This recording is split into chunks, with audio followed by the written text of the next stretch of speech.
Welcome to another broadcast of the Deborah Ruffini Show on the Artist First Radio Network. All past broadcasts are podcasts. Find them at artistfirst.com. And now, your host, live from England, here she is. It's Deborah Ruffini. Greetings from England. This is a broadcast of the Deborah Ruffini Show. Today, it is my absolute pleasure to be speaking with Rael Cartagena Sandoval. Have I pronounced that right, Rael? Yes, you did. Oh, that's yes, you good. He's a fellow Donna Summer devotee, and I've previously spoken with a fellow Springsteen mega fan, but it's now great to be speaking to a Donna Summer one. And yes, very excited about our chat that we're going to have here, Rael. It's thank you so much for being on the show. It's a pleasure to have you. And thank you, Deborah, for actually asking me and having me on your show. I know we have known each other for a while, but it's been this is really nice to be able to speak one-on-one. As I mentioned earlier before we went on air, fan to fan, sort of, as opposed to with dealing with family members and all. It's a little bit different for us from our perspective. So this is exciting for me as well. Isn't it? Yeah, I agree with that, actually. It's very different to speak to someone who's, because another family member, oh yeah, that Donna Summer, didn't she do that I Feel Love song? Like, yeah, we know a bit more than that. Exactly. Oh, that's good. So I'm intrigued because, intrigued and excited both, because I don't actually know your story. I mean, how did you actually discover Donna and get into her, and what was it that thought, whoa, this woman's good? A lot of us fans have similar stories. We first got to hear Donna sing with her USA debut. Of course, you and I know that she was already well known in Europe as a pop star in Europe, having done musicals, having released European marketed produced records, and then of course that one song, the song that kind of brought her overseas, which is Love to Love You Baby. Well, I was about 12 or 13 years old, and I recall hearing that song for the first time, and by then I was kind of blossoming into my musical senses. I was young, but by then I already knew there was the Carpenters, Diana Ross, my father used to play Frankie Valli and the Four Seasons in the car, so I was kind of adapting, getting a sense of music and what I liked. And when that song came, well, I have never really heard a song like that. And my ears naturally just kind of tuned in like, whoa. I didn't think of anything. To me, it wasn't the moaning and the groaning, and it wasn't the sensuality of it. It was just different, and I guess I was kind of not really tuned in to thinking about those things. I thought it was kind of funny, and I thought, well, okay, I don't know if I can play this loud, but it was just unique. It was definitely a unique sound, and for me, that started my love for her and her music. It was just, her tone was so crisp, so clear, and just just on key, and I was like, wow. And this is before I actually got to see what she looked like. I had no idea. That's interesting. Of her visuals, of what she looked like at all. It was just basically hearing the record. Then my aunt, who has since then passed away quite a few years ago, had her 8-track tape, and that's how I first heard of the first song, Love to Love You Baby by Donna, and that started my love. Wow. Oh, so it goes back quite a way. It's because I was interested. I've always known, she was like this disco diva back in the 70s. I used to love 70s music when I was a nipper, loving 70s music. And then I think it was Cats Without Claws for me that I heard that. And it was like, because I come from a Christian home. So it was like, oh, Donna Summer's this born again Christian. I thought, well, there's nothing cool that is Christian music. All right. Well, I think Christian music, did eventually become crossed over. It became... it started to get pop elements, which of course we know that Donna incorporated that into her later music after the whole disco scene, when she started to record more varied music out of not strictly dance oriented, but more pop, R&B, and with the lyrics being specifically much more cleaner and not so many falsetto tracks like she did early on, and certainly not suggestive. She kind of really strayed away from that after the 70s through the 80s, actually. But Christian music, I know, eventually became more pop. I think like other artists like Amy Grant. Oh, yes, yeah. Doing pop Christian music and things like that. So I love so much. I love so many different styles and so many different artists. So to me, if you can sing or there was a great melody or hook, I just enjoyed that. I didn't really categorize it as long as it had a good feel and a good something where I could maybe bob my head to or tap my toes. Yeah, yeah, something. Oh, okay. Now you kind of knew her, didn't you? You've met her a fair few times, is that right? I met her from the time I was a teenager, like I said, it's kind of so strange because I was 13, as I mentioned earlier, and I first heard Love to Love You Baby through one of my aunts who had a 8-track tape. And then I finally got to see her on TV for the first time. Oh. And by then I was like, wow, it was on an American TV program called Soul Train. Oh, right, okay. And it was a syndicated show that would be on every week, and it was an alternative to American Bandstand. And she was on there, and she sang. That's the first time I had seen her on TV, and she sang "Love to Love You, Baby" and "Could It Be Magic," and I was just like, wow. I just thought she was just the most beautiful woman I had seen. Yeah. There were a lot of wonderful, beautiful singers out there, but there was something different about her. Just her look to me was unique. Yeah. And I knew, I don't know, something about her music as each album was released, as the years passed on, I just felt a connection, and I thought, like Donna says that she knew when she was in church that she was going to be famous because she heard the voice of God. In my life, I remember in the back of my head not knowing how, when, where.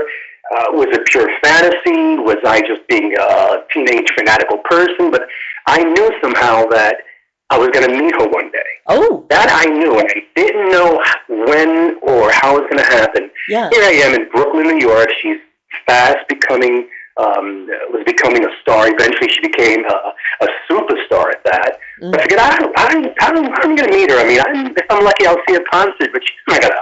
I'm not going to meet her. She's not going to stop and talk to me. Who am I? Oh. And many years later, it actually happened. And I believe the first time I met her was in late 1983, I believe, beginning of 84. Oh, great! It was backstage at a concert, and it was kind of brief. It wasn't a long thing, but that's the first time that I had met her after a concert, and I said, "Wow!" Oh. And from then on, up until about the year 2000, was the last time that I met up with her one-on-one.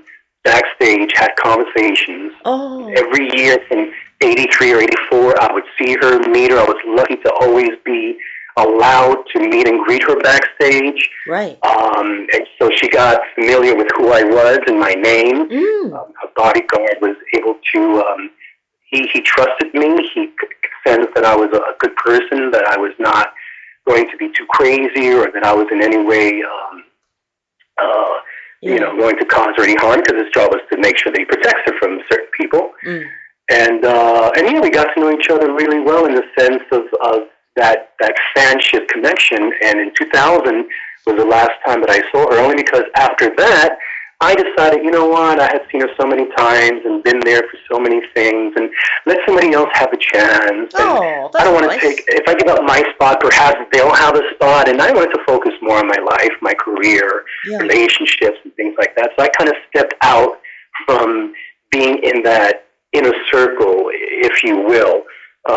But I never stopped, of course, seeing her perform, going to her concerts, and always being there regardless. I just kind of kept myself a little bit more low-key and kind of observed from a distance and watching everybody have the same kind of feelings that I did originally when I met her, or every time I met her after. Oh, that's really considerate, because a lot of fans would say, no, I want to get it, but that's really considerate for you to think of others like that. It's lovely.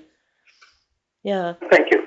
Oh, so so I'm intrigued, because I never had that privilege. So what did? I've got so many questions in my head, Rael. What did she?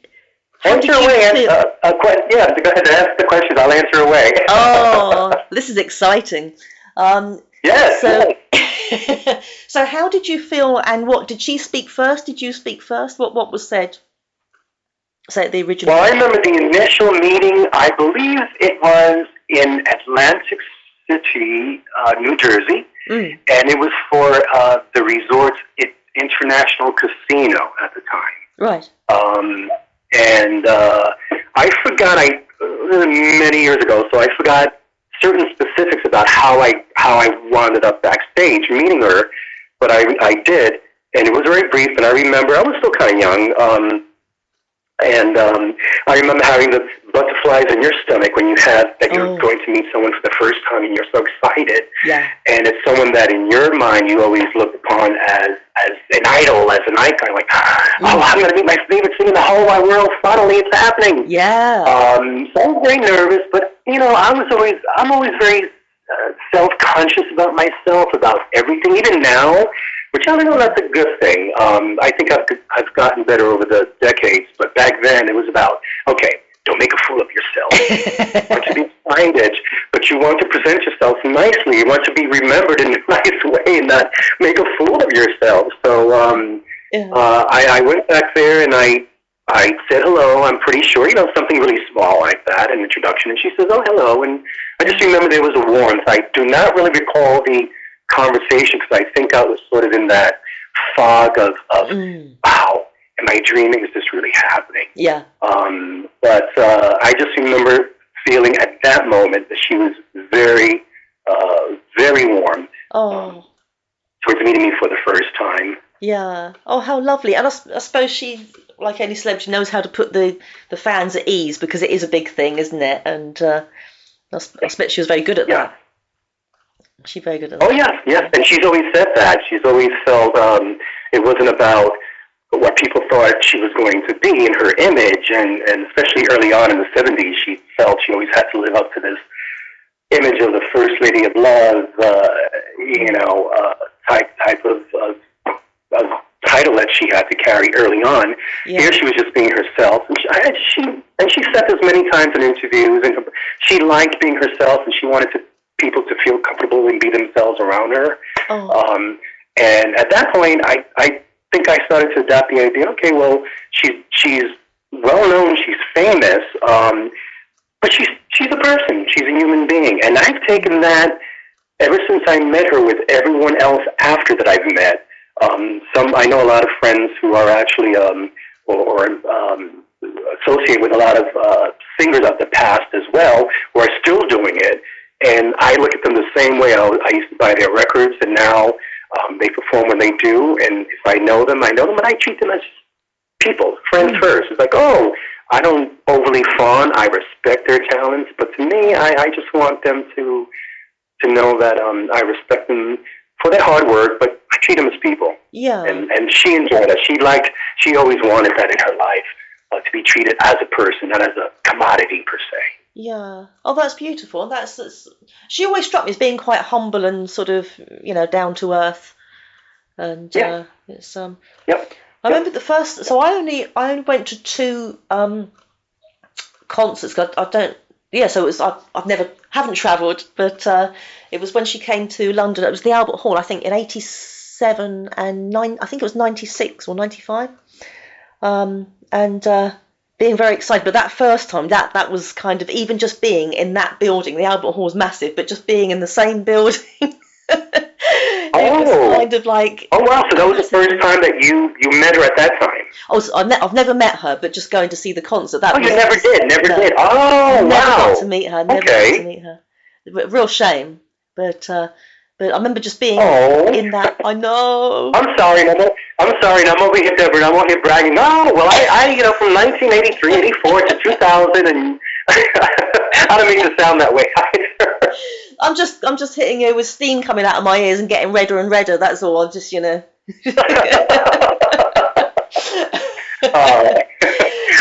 was lucky. I was lucky and blessed, I guess, and a lot of other fans were as well. I wasn't the only one.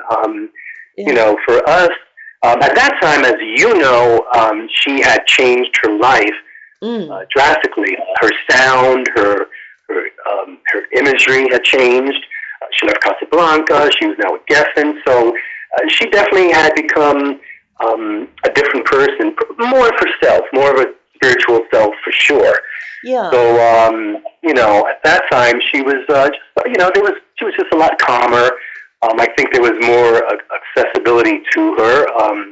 At some point, as we know, she wasn't as popular for various reasons, as we all know, that asterisk, as it's been put lately, to her name because of certain things. Yeah. At that time, allegedly. But I always remained faithful, and a lot of my friends, longtime friends that I know for many decades now, we were part of what I call was the Summerites. Oh. The Summerites was a Donna groupie. Yeah. Kind of group. Great. Groupie, not like in the 60s type or maybe early 70s, but I mean, there was like a friend of mine. There was like Nick and Veronica and Quay and Ronaldo and Angelo and Albert and Chris. Oh. There was like all of us, and we were from the same area, more or less, like the New York tri-state area. Yeah. Whenever Donna would perform, we would notify each other and try to make plans to meet each other at the same venue and be there. Oh. And we had done this for many, many, many, many, many years. So we were kind of like one of the original groupies, because he was consistent, always of us specifically, that we always hung out together and made arrangements whenever we could. But Right. yeah, it was quite an interesting time, and they remained, up until the very end, very loyal to her, as I did as well. So Yeah. it was just it's a time that's it's unmatched, and it's one of those things that you will never forget, and that you cherish, you really appreciate, and you cherish, and you take with you. And maybe that's why some of us are so still attached even now that she's been gone, sadly, for these years. You just never forget those experiences.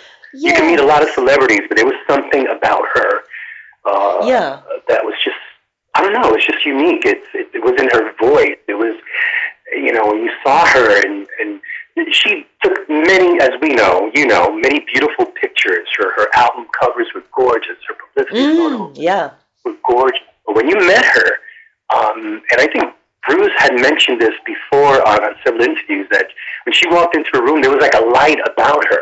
Yeah, she lit up that room. There was a certain energy. She looked like somebody. Yeah. And you were like, oh. And you just looked at her, and, that her high cheekbones and that long, thin face, and, that mane of hair, and it was like, like, wow. Yeah, there was something very, very unique about her, wasn't there? There was just, I remember thinking that even as a nipper, just before I was a fan, but just seeing pictures we used to have a little magazine over here called Lookin', and it was sort of like for kids, like a TV Times kind of thing. And I remember lots of pictures, pin-ups, and looking at this woman thinking there is something very different about her to these other people. Yes, absolutely. And again, not to say that there weren't any other beautiful singers. I mean, look at Diana Ross, who Donna admired. Diana's a glamorous woman, and she's beautiful. And, I know early on, she transformed into that look. But she really blossomed. And then, Donna was just different. There was, like you said, certainly certain things about her that stood out compared to the others, that to me visually just made me even kind of be even more lured towards her persona. Yeah, absolutely. No, I completely get that. I was listening to just some of her stuff the other day on. Now we have YouTube. We don't have to put in the physical CD. Well, actually, some of us still have CDs, but YouTube's easier. The playlist that is sort of some of it you create yourself, and some of it just throws songs in there. And I was listening to a lot of her stuff, and I became aware that most of my favourite tracks of Donna's are ones that didn't happen to be singles. So let's talk about her music a bit. Have you got favourite tracks of hers, and what reason do you like the tracks that you like? Oh yes, absolutely. Well, over the years, again, expanding my musical taste, I've always found with Donna. Early on, I thought the hits that were chosen were wonderful. Yeah. But they were always in that same tradition. As you know, they kept her in that dance queen, disco queen box. So everything had to be upbeat and up-tempo, and they never gave a chance for other things that were lyrically beautiful, or even the musical arrangements were just so lush and so pretty that they never really got airplay because they weren't, I guess, commercial enough. They were not maybe suited to maybe what the record executives or whomever thought would be her appeal under her name, her corporate name per se, let's say. But for me, if I think about her album tracks, I mean, let's say from the 80s, I mean, I remembered Sometimes Like a Butterfly. Oh, yes, yeah. Like Butterflies. Sometimes Like Butterflies. The single was Love is in Control. And when that first came out, it was a whole new sound. Never gravitated towards that song. To be honest with you, it still does not remain one of my favorites in her repertoire. It's not bad, but it's just, I don't know, it just, to me, wasn't really her, per se. And I remember listening to the B-side of the single when it was done, and I just thought, wow, it's a ballad. Yeah. But I love the words, and I love her voice, and she just sounded so passionate singing the song. Yeah. That I always played the B-side, and this is at the time I was already, probably should not have been, but I used to sneak out. I used to go to bars and stuff in New York when I was allowed to, and sneak in, and they let me in. I think I always looked a little bit older. Maybe I carried myself better. And I used to go to certain places that I was going to all the time, so they got to know me. Yeah. And they used to have jukebox in these places. Right. They put in whatever it was, like, I don't know, $1 for 4 plays or something crazy like that. And I always played the Donna songs. They had a 45 record, which is actually a physical 45 record that the jukebox used to play. Yeah. And that's like one of the ones that I remembered constantly. And of course, you think in a bar, and no, you're not gonna. Why are you gonna do this? And you're gonna play this in a bar. They're gonna, say, "Excuse me, dude, what are you doing?" Yes. But I did anyway, and I loved it. It's still one of my favorite songs. But album tracks, and I think Donna has said this. There's a lot of wonderful songs. Yeah. They're just well written and just beautifully sung and beautifully arranged that just don't see the light of day. And, thank goodness that they are, in fact, on the albums, that we can make our playlist, Deborah. Yes. We can include those songs that we want to hear, that we like the most. Yeah. So, great for choice. It's great to have choice. Isn't it? It is great. And I feel it's a shame because at the last, you've probably been aware of this track far longer than I have, but I only saw it on YouTube, I don't know, a couple of years ago, Adonai. Yes. Isn't that amazing? So to the listeners, it's a gospel song. To me, when it was leaked, and I believe it was leaked online on YouTube, and we were all starving for, like, there's got to be something involved, and it's great to hear a remix of Hot Stuff again, and it's great to hear a remix of this song, and a remix of, but it's become so repetitive, and the fans, they really, really, and let's not say anything bad about the ones that are putting, I just don't like to speak bad about anyone, but the fans do get tired of hearing the same thing over, and I do not care how many times you remix it, and some are better than others. They wanted to hear something new, so when that song came out, I said to myself, wow, here you go again, where the melody and the hook catches you right away. It's an infectious song. And yet, it's an upbeat, pop, dancey song. I've danced around the house quite a lot of times by myself. I'm not a good dancer. But I've done it, and it has that spiritual aspect to it. But it's that kind of what I call that Christian pop type of song. So you listen to the words, and you hear what she's saying, but it epitomizes, I thought, who she became eventually in her life. It kind of had the balance that she was this pop icon. She was this celebrated dance artist, that she was a very spiritual person. And I think that song incorporated all of those elements perfectly well to suit her and who she became eventually. in the business. And I just wish I would have heard more of those kind of things where it was still light and fun. Yeah. But it had meaning. That is definitely one of my favorites, absolutely. It's we lovely. have good taste. Haven't we? It's very triumphant. It's just, like you say, it's a mixture of the lyrics and the tune. It's just a very triumphant song. And I say that as on a par to Looking Up, because that's very, finding unconditional love in God, and it's just all about getting us through at the end of the day, isn't it? I like that. But it's beautiful. Do you know probably my very favorite? You might laugh at this, Rael. Probably my favourite all-time song of Donna's is "Say Something Nice." So to the audience, "Say Something Nice." That one, I used to love that one too, and I don't know if I think sometimes as fans, Deborah, we probably gravitate towards certain songs because we try to, which is kind of lacking today, because today's music, there's not so much that I gravitate towards, to be honest. No. Every once in a while, there'll be an artist that'll come out, and they'll really have a wonderful tune that's well-produced, well-arranged, well-sung, well-lyricized, but for me personally, I found them far and few. I barely know anyone new nowadays in the past, 10, 15 years maybe. But anyway, that song, and probably you can relate, is that there's something that we can relate to. I remember growing up, I used to hear a lot of negative things, and you're not going to do this, and you're not going to do that, and you're always dreaming, and, I didn't feel very attractive growing up. I was kind of like a little chubby and awkward and stuff. And so when you have a song like, Say Something Nice, or just stand around and criticize. Yeah. At a young age, I kind of held on to that. I kind of it was so internally uplifting for me when I was hearing other stuff on the outside, that we can immerse ourselves into an escape, into some kind of positivity through her music. And that's what she did. Her music, at that time, that was a disco song in the 70s, but it was very uplifting. It made you feel good, not just because it was a fast song, a disco song, but it just made you feel good because it was positive. Yeah.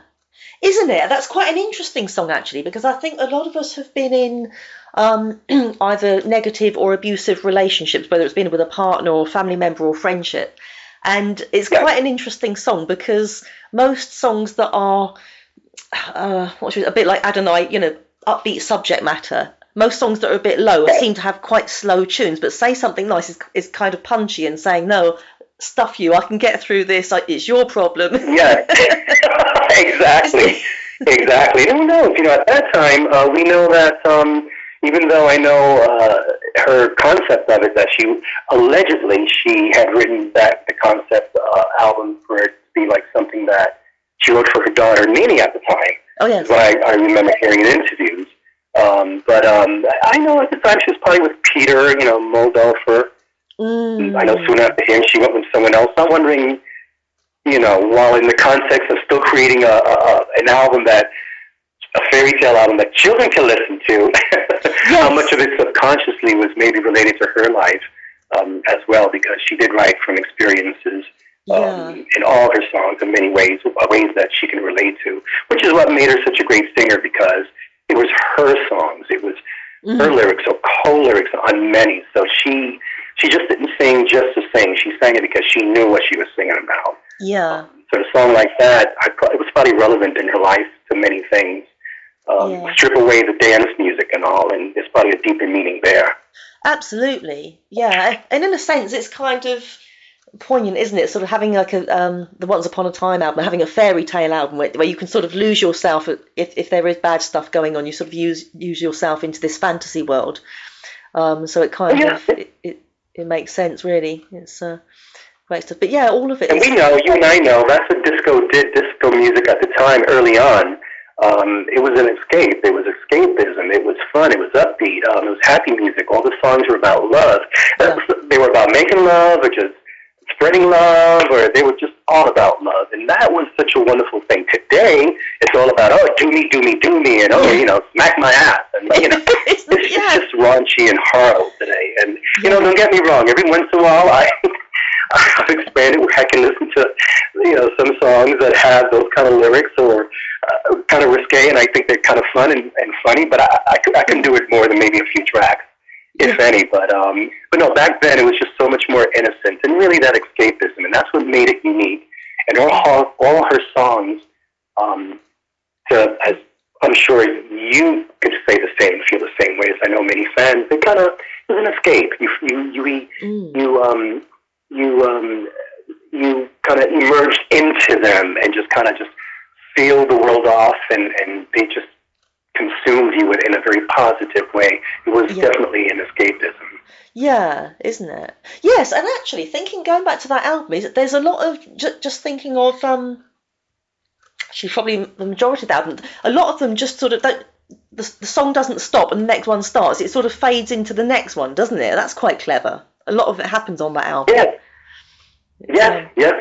Well, also in the beginning they kind of and then of course in the beginning you mean like the non-stop mixes kind of where they kind of go into the next track and all. Yeah. What am I thinking? Hang on, I'm just trying to think of a particular. Let me think. I'm not going to sing it because I'm tone deaf and you'd be none the wiser, and I don't want to put the audience through that. Is it Work in the Midnight Shift? There's a song, the previous song to Work in the Midnight Shift, and it goes straight into that. I think that's the one I'm thinking of. But there's quite a few that sort of it just. Now I Need You. Yes, that's it. Yes, which is beautiful. That's the thing about Donna. You think back on her recordings and the transgression of how she went from, let's say, I will not include the European ones because I think as she continued in that vein, she was singing in her powerful voice in Europe and having these songs that were not unlike anything that she was doing when she first came to the U.S. She was not singing sensual and falsetto, and she was belting out the songs, and she was doing the pop rock songs that had a little bit of folk in them, and just a whole different genre that so many people did not know about, and perhaps some may still not know about, except for guys like you and I, because we're experts, and my friends are experts, the other fans. But yeah, a song like that, just the fact that she was this, let's say, she was a disco artist, but she was one of the first female black artists that was using that heavy synthesizer electronic. Oh, yes. Artists like her back then were not doing that. They were doing dance songs, but they still had an R&B edge. They weren't using heavy electronica, and that's when you had the English guy. You had Pete Bellotte, and then you had Giorgio Moroder, the Italian, German guy. So, and then Hishy was the African American. So when you combined that's what was the winning combination to be able to create something like that no other American artist was doing at the time. And then the mixing of the songs, Giorgio behind the realm was genius at doing that. Gloria Gaynor was officially crowned the queen of the discos. Her records produced by Miko Mornandi or something like that. But Miko, he had his own solo hits, a lot of instrumental stuff. Well, he used to produce her, and her stuff used to be sequenced from one song into another nonstop, which is what was made for the disco. So when Donna came along, she continued what was kind of done before her. That wasn't created, but their sound was so unique and distinctive. Yes. That's what made her stand out than, let's say, all the others that might have been doing something kind of similar. Yeah, that's true. Yes, it's Gloria Gaynor was. Well, it's a matter of opinion, isn't it? But I thought she was okay. But there was not. I think once I Feel Love came out, it was almost like, where's this come from? Right. There was nothing else like it, was there? Right. Exactly. And and again, I know a lot of these artists are still around. Gloria's still around. She looks fabulous. Oh, yeah. Gloria looks better than she's ever looked. I mean, she's actually a very stunning. She blossomed into a very stunning, mature lady. Wow. And she's still around, and I'm glad for that. And I know Donna and her were friends. They were not combat mates. Well, I'm the queen of disco. Now I'm the queen of disco. I hate that comparison. I hate comparisons of any artist. I think it's so unfair. Yeah. And it really should not be done because every artist if you have had an X amount level of success, you deserve to be respected as an individual for that level of success that you've had. Gloria didn't have the vocal versatility that maybe Donna had. Gloria had her own sound, and she's a very good singer. Now, Donna just had that theatrical. Donna had like 4 or 5 different voices, and that's what I think I love. There's a friend of mine from Italy, and he just wrote a book. I'm not sure if you're aware of it. It's called Italian. La voce arcobaleno, and that means the rainbow voice. And he just wrote a book. This is Andrea Buffalini and Giovanni Savastano just wrote a book on Donna recently. They've been promoting the heck out of this in Europe, in Italy, because Donna did one of her first tours in Italy. So it's nice that they because of this book, she's sort of becoming again well known over there, and a lot of people are getting a lot of history. But what I was saying is that with Donna, she just had this 4 or 5 different voices, and no other singer could do that. They always sounded like, Gloria, when Gloria sang. Whitney Houston was a wonderful singer, beautiful singer. She sounded like Whitney Houston. Yes, yeah. Donna on The Wanderer did not sound like Love to Love You, Baby. No. Love to Love You, Baby did not sound like Eyes. Eyes didn't sound like, Once Upon a Time, where she had that really high. There's just so many different styles to her, and that's what Donna said, that she was an actress in her songs, and she was, in fact, like my friends from Italy say in their book, title of the book, she was a rainbow voice. Yeah. That's what separates her, I think, from the other artists as well. That's a great observation. It's absolutely true, isn't it? Yeah, she's like you say, The Wanderer didn't seem to be like from the same artist that had done the former stuff. It was. So my lovely friend has kindly recorded the new documentary, Love to Love You, Donna Summer, and I'm excited about watching it. Have you seen? I take it you've seen it already. Yes. I wasn't able to see it the first night it debuted because I had just moved back to New York and I didn't have everything set up. And but I think I caught it maybe about a week later. Yeah. And question: have you been able to see it? No, I'm looking forward to it. We're trying to get it on a disc or memory stick, but she's got it on. I don't know how you record things. I'm only just finished recording things from VHS Rail, so you can. I got to come over there. I got to bring you up to date here, up to tune here. But no, because I know it wasn't available in certain countries. I know there are some fans that have not been able to see it yet. I'm sure eventually they will. But I thought you're in the UK. You're in London. I'm in the south of England. Yeah, not far from London. Okay. Yeah. Okay, because I think Sky has been, according to what I've read from some of the fans, I think it debuted it there, because I don't think you guys have HBO Max, so I think it's somehow like through Sky. Yeah. But I did see it recently, and I loved it. Was it good? Yeah. I think most of the fans definitely do love it and appreciate it, and I don't know if you kept up, but Brooklyn and her co-director Roger Williams, I believe is his last name, they've been really promoting it and doing all these live appearances and speaking about it, and the ideas behind how they approached it and the family members that were involved in it.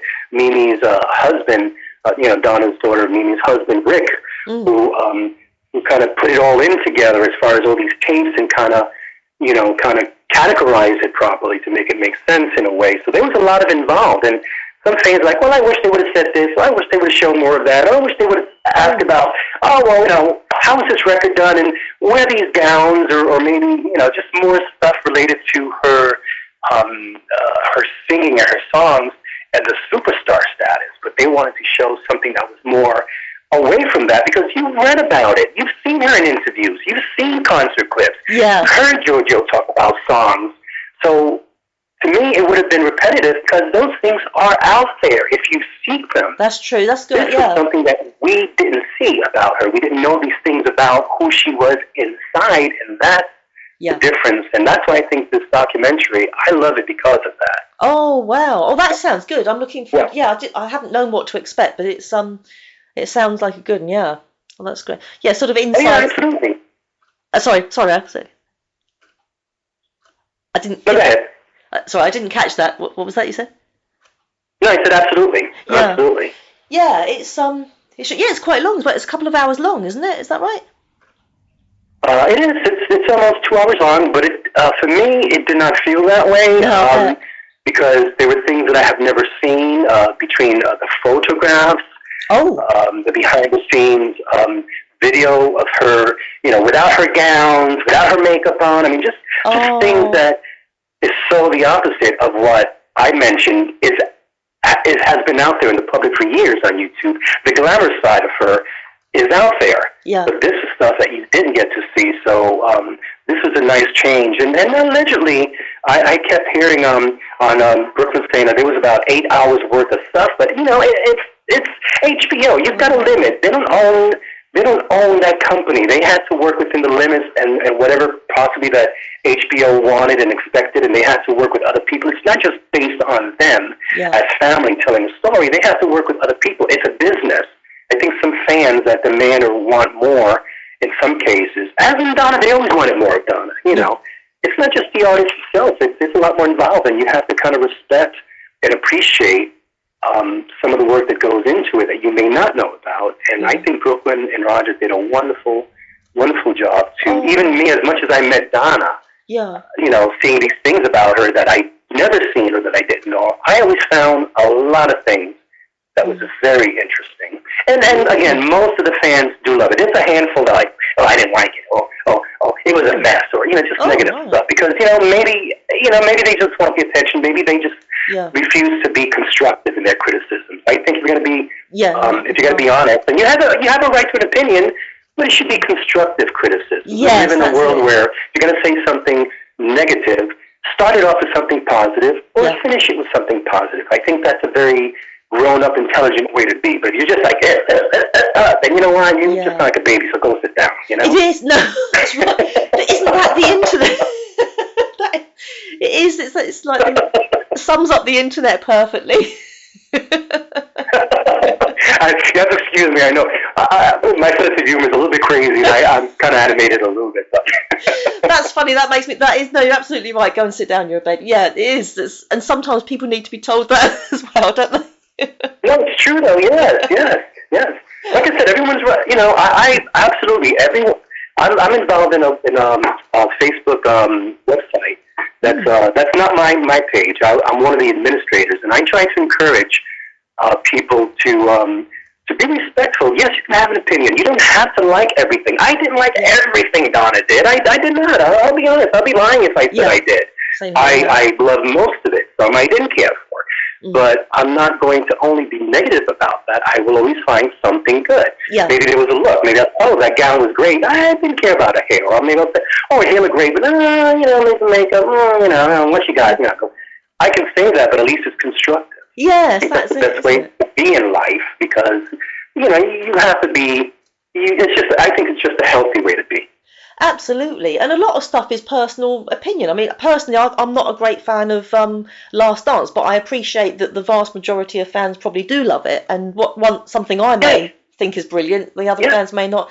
It's all about taste, isn't it? And exactly, and it's subjective. Taste is subjective. You like it, okay. If you like it, then you enjoy it. If you don't like it, you scroll or you continue on, or it's okay. You have choice, but don't knock other people that may. Yes. Because those people that do like it may not want. They'll read it, hear it. They'll listen to you say it once, but then it's like, okay, well, don't not like you want to convince me that it's bad. No, just back at the goat now. Oh, well done. Do you know what? I wouldn't have enough diazepam to run a Facebook page. I'll say that again, brother. I wouldn't have enough diazepam to run a Facebook page. Good on you. I wouldn't. Well, my friend, it's funny because I don't know if you belong to any of the groups. Actually, yes. I don't think you're in my group, Deborah. I got to get you in there. Oh, but, I must join immediately. It's called the Queen of Disco and More, and it's a group that this guy from Europe, Lucas Arisande, he started, but he asked me to be one of the administrators. Oh, great. And with all the groups out there, no one has actually asked me to participate and before, and they all know me, and he was the first one, so naturally I thought, yes. At the time I wasn't working, so I thought it was a good thing to, for my creative flow of things, a topic that I enjoyed, the topic of Donna. I could share pictures, I could share my music to fans that may not have it. Yeah. And I just wanted to be a part of something that I felt was very positive. I know her fans are very tough. Her fans could be very demanding. I've been in other groups where they were not always nice to each other, and I try as an administrator to be very strict. And if I see, I look at the comments and I monitor, and if they seem inappropriate or anything like that, I definitely decline them, or I mention to people, listen, it's okay to have an opinion, but be respectful. You don't have to agree. Or sometimes they correct people that they say her name is Donna Summers. Oh, don't! And a lot of fans get very upset with Donna Summers. It's like, Donna Summer, one summer. But I'm like, but you have to understand, some of these people, English is not their main language. Yeah, this is an international grouping of people in this particular site, the Queen of Disco and more. And you have to understand that, they may not know technically the singular and the plural, so don't criticize. That's going to be mean, Yeah, no, that's quite true. You're very good, because it's a great group in uniting fans, and a lot of fans learn stuff that the experts knew, and some of the other ones may not have known. So it's great to be able to spread that knowledge and information to others. So, and I enjoy being a part of it. And, that's I need to join immediately. I've written that down, so I'm going to send a join. I can't remember how to do a join thing. So to join your group, that's brilliant. Yes. No, it's great. I think it's only I think I only belong to 2, Friends Unknown, and the other maybe just the Donna Summer fan thing. But no, that's brilliant. I look forward to joining that. Excellent. I was sadly thinking about because it was 12 years ago we sadly lost her. Repeat that one again. You kind of faded out in that last sentence. Oh, sorry. I do apologise for her. It was roughly 12 years ago we sadly lost her, wasn't it? Yes. Yes. 2012. Yeah. How do you remember where you were when you heard and how you felt at that time? Oh, yeah, absolutely. I'll tell you if you tell me about you. Sure. When you heard how you felt. Absolutely. We're both fans here. Yeah. Do you want to go first? For me, I was in New Jersey working as a medical coder, and I was at work, and as I was logging into the computer to kind of, make arrangements of my workload for that morning, that morning, I remember seeing something kind of on the news on one of the pages as it was loading up, and I kind of looked, and it just for a moment I just kind of stood like, huh? And then I just kind of shook it like, no, I'm just kind of reading it wrong. And then I kind of went about my business for the next few minutes, and then I remember receiving a text from a friend. I do not recall who it was, and he said, "Did you hear?" And I said, "Hear what?" And it says, "Oh, Donna died." I'm like, "What?" Oh. And then at that moment, I must have dropped my phone, and I think I went back to maybe just a regular web page. I was out of my work mode page, and I started to see stuff splash up on the screen, and Disco Queen, Donna Summer, Wow, that was a heavy day. For me at work, and I felt like, I had not seen her one-on-one, as I said, since 2000, but I was always there. And when that happened at work, I was trying to keep my composure, because I figured no one knew about my history with her, and of course they wouldn't understand. To them, she was just another singer who passed away. For me, she was more like a friend, almost like a family member. So I went into the bathroom, and I remember crying, and I just couldn't wait for the day to be over. And I couldn't leave because of kind of responsibilities I had. But I think for me, I'm sorry. That was the day that music for me almost died completely, because for me, I always look forward to something new, something to look forward to, a concert, a TV appearance, which myself and let's say that Donna groupie that I was in, we were constantly in support of her and being on various TV shows there in the audience for her. I knew all of that ended. Yeah. It was a very heavy thing for me, and ever since then, I think it definitely has changed me. But at the same time, back to the present, as I knew I was going to meet Donna one day, I eventually, out of all the places I lived in Florida, I lived in Amsterdam for a short time, believe it or not. I went to Holland, and that's where she had early success, and I wasn't following her. Things just happened. Opportunities happened. Yeah. I ended up living in Boston. I never thought I would come to Boston. What was here in Boston? Why would I go to Boston? Wow. And I eventually got to meet her family, whom I am now feel I'm part of their circle. They know me now for a very long time. Oh, lovely. They're just wonderful. The thing about it is we don't speak about Donna. I never speak to her family about her. Oh, okay. And they don't really talk to me about her. It's just that we know, and they knew I was a fan, but I love them for who they are. Her sister, Donna's sister is Donna Summer Gaines, who's a wonderful friend, supportive friend to me for many years. Oh, lovely. Mary, I've known Mary for a long time backstage, so being there with Donna's passing, I don't know if any of this would have happened. Yes, that's true. Yeah. I'm still a part of her life now that she's gone because I'm part of her family's life, So it's kind of weird how life is at times and how fate kind of, has its thing planned for you. But she lives through the family and in memories. So. That's true, isn't it? Sometimes a tragedy sort of brings a new chapter our way of things that wouldn't normally be. Exactly. Exactly. Definitely. And she'd be rejoicing in that. And I'm blessed. I'm definitely blessed. I'm blessed to have wonderful friends and, and look at even having met you, we met through, I guess through, because of Bruce, I think, or something. I know you were a big fan of Brooklyn Dreams, and I remember having conversation, and we just kind of hit it off, and Donna had this thing about bringing people together and nice people, really, really good people. You kind of, it's like we all have this light among ourselves that we connect through. That's a good way of putting it. Yes, absolutely. No, I'd agree with that. That's absolutely. Yeah. How did you feel like when you found out? What were you doing? Like how? I know you never met her, but it was kind of you had known her music and felt a special bond through her music. I mean.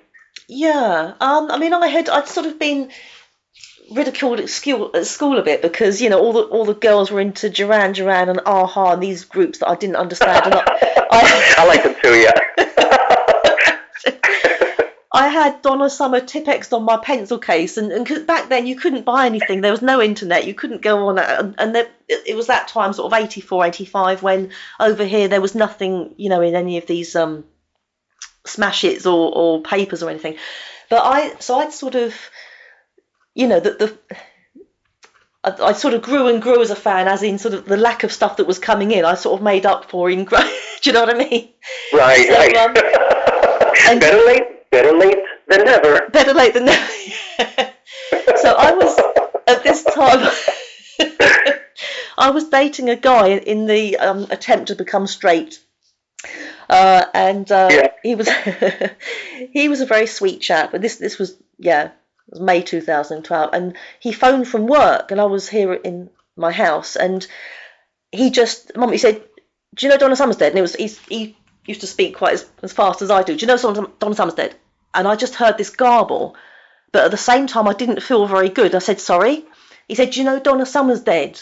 Those were his actual words. He could have done it a little bit more, And I remember feeling, my heart was racing. I remember feeling quite faint. And I just said, sorry, what? I said, you don't mean Diana Ross? And I kept reeling off these other names. And I think I said about Gloria Gaynor. Because it was almost like, no, anyone but her. Not that it would have been good that anyone else would pass. But he said, no. I said, do you meet what Donna Summer as in she works hard for the money? And I was desperate that it wasn't her. And he said, no, I'm sorry. It's all in the papers. It's Donna Summer. She's gone. And I just remember crying. I just remember sobbing. Back in those days, I didn't have I think my mobile phone was like a brick. And I didn't have a tablet, so I had an actual laptop that I had to boost up, and I was remember making a coffee and shaking and couldn't wait for this laptop to boost up so that I could Google. And then, of course, I went to pieces. And this is crazy because, unlike yourself, I'd never met her. I didn't have a bond, but she was just she was my hero. She was this really significant person in my life. And I remember the next day, it was like I was grieving over, when you have a really vivid dream and you wake up and it's almost like, cool, that dream felt real. It was almost like that.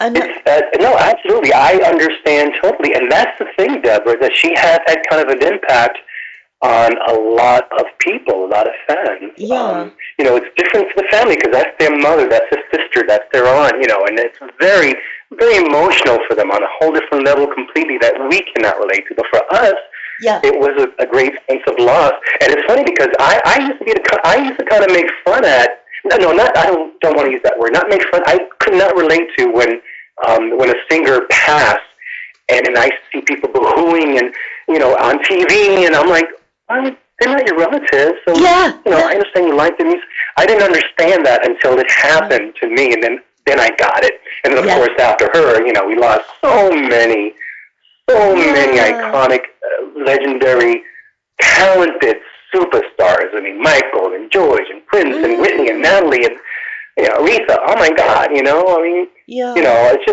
just so sad.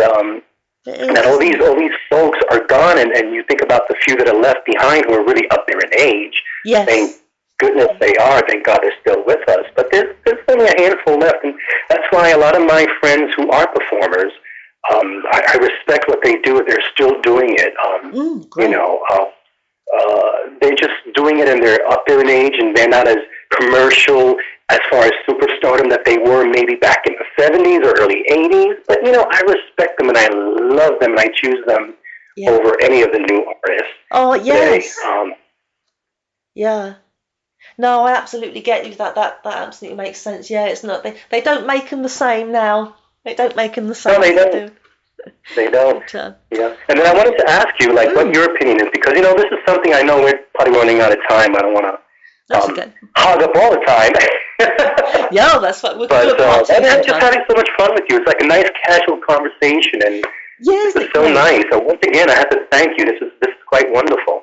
But the thing that a lot of people are, do not let go. And I just want to voice this because a lot of my friends, let's say the groupie that I was in, and many other fans that maybe were not in our direct group, but were always there for Donna throughout the years, including those lean years when she did become a born-again Christian, and she did say that, that remark at one time that, Brooklyn has a dress, saying it was an off remark. It probably wasn't nice at the time. It probably wasn't meant as a hateful remark. It was just maybe her being catty, maybe it was a joke. Yeah. It was a very sensitive time. I have to tell you that I have never, first of all, in all the concerts, I have never heard her say that in any concerts. I have never seen anything on TV that she was ever said anything negative about the LGBTQ community. Yeah. She had fans backstage all the time. I was a witness. I was there. I was one of them. Yes. Yeah. And she never looked at me funny or lectured me or, hit me over the head with a Bible. All these things. And when I hear stories about, that people have read about, and they changed the story to make it more dramatic. They're saying, she was a homophobic person, and there's some that were really nasty about her. It hurt me because I felt they were talking about a friend or a family member who I knew well, and I said, no, that's not her. Yeah. I personally have said things about certain groups. I have said things about my own community, our community, the LGBTQ community, that might be considered not nice because some of them are a little bit too, some of them have mouths. Some of them have said things about women or about other guys that were very nasty. Yeah. But it's okay because they said it. But when someone else says something negative, it's all like, oh my God, it's all. Yeah. And of course, she was a singer, a superstar, so maybe that made things worse. But it was a different time. It was an early time, and things didn't escalate to the point that they did, sadly, when AIDS really hit full force, and in the gay community, dealing with religious people like Anita Bryant and other artists that were really, really against and really saying very negative things. Yeah. She wasn't in that category. No. She was very naive, maybe. She may have said something dumb at the time. She didn't correct it right away, but she spent all these years and decades and all these charities, and her friends and songwriting partners were all gay until the end, and her fans that were still there through it all. She was still loving and hugging, and so, I think they need to let that go. Absolutely. No, I'm absolutely with you. It's tired already. It's tired. Yeah. They can't blame someone all the time for something. She made a mistake, as we all do. She said something that maybe wasn't very nice. Maybe she didn't handle it the right way. She's not perfect. But, our community, they could be vicious with the tongue, too. Yeah, absolutely. Yeah. So, yes, I think you're right. No, that's important to know. And, sorry, we're running out of time. But just, it could have been something. Sometimes we can say things that it may come out wrong, but we mean it a different way. And it may have been something like, if so many people were dying and it was in the early days, wasn't it? We didn't know too much about this mystery illness. Right. Hollywood didn't really know about it until Rock Hudson, when it was really put out there publicly. Like it was already happening, and we knew about it in the community, but it wasn't known worldwide until Hollywood, was involved now, because now one of their own got it, and then it became a big to-do. But you think about it, in 83 was early on. Yeah. It wasn't at the height. I think it was still kind of in the beginning, where people were still passing. And then look what happened. It turned out not to be a gay disease. It turned out to be a disease, period, Yeah. So there was a growth from there, but I think people are still looking back with today's mentality to how it was back then. Yeah. You cannot use today's mentality to think about and reflect on how it was back then, because we know now. We know better. We know what happened and why and all this stuff, Absolutely. And that's important. So people tend to do that often. Yeah. That's the same period. So. It's true. And she may have meant it as in be careful, because we don't know too much about this, but what we do know is that it's a mystery and lots of people are passing on. It could have been something that she meant but came out the wrong way, don't know. Right.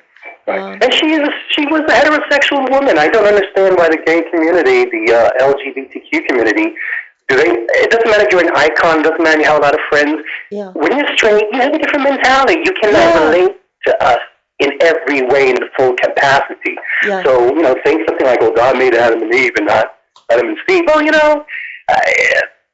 every Bible I've seen, it's always been Adam and Eve. Not that, you can think differently, I can think differently, but it's in there, she didn't make it up, Yeah. It's not that it's not a fact as far as what's been written. Now, what one believes is completely different, but come on, it's just, I think at the time, it was just a bad timing. And yeah, I agree.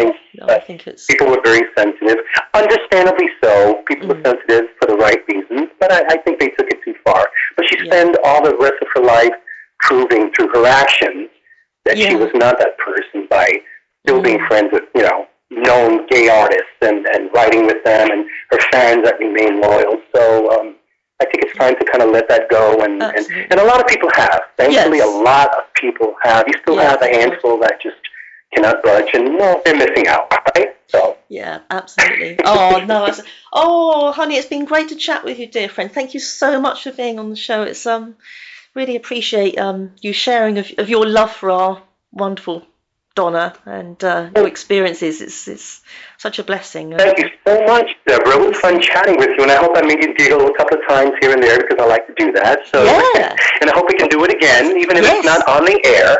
Well, we could have a part 2.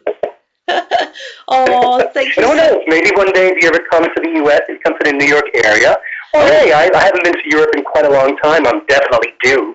Oh, come over here. I'll give you a little ringy-dingy, like they say. So. Do that, because that'll give me an excuse to clean the house. If I've got. Hey, I'm very good. Don't clean it too well, because I could go in there and help you. We could have a couple of glasses of wine. I'm not sure if you some wine or anything like that, and put some Donna music on, and we can do it together. Get on board a plane now. Come on, your next flight. Thank you so much, Deborah. It really has been a pleasure, and I'm so glad I finally had a chance. Oh, likewise. It's been the pleasure's been all mine. Thank you so much. Someone we admire, and and definitely. To the audience, thank you for tuning in, and until next time, much love and God bless.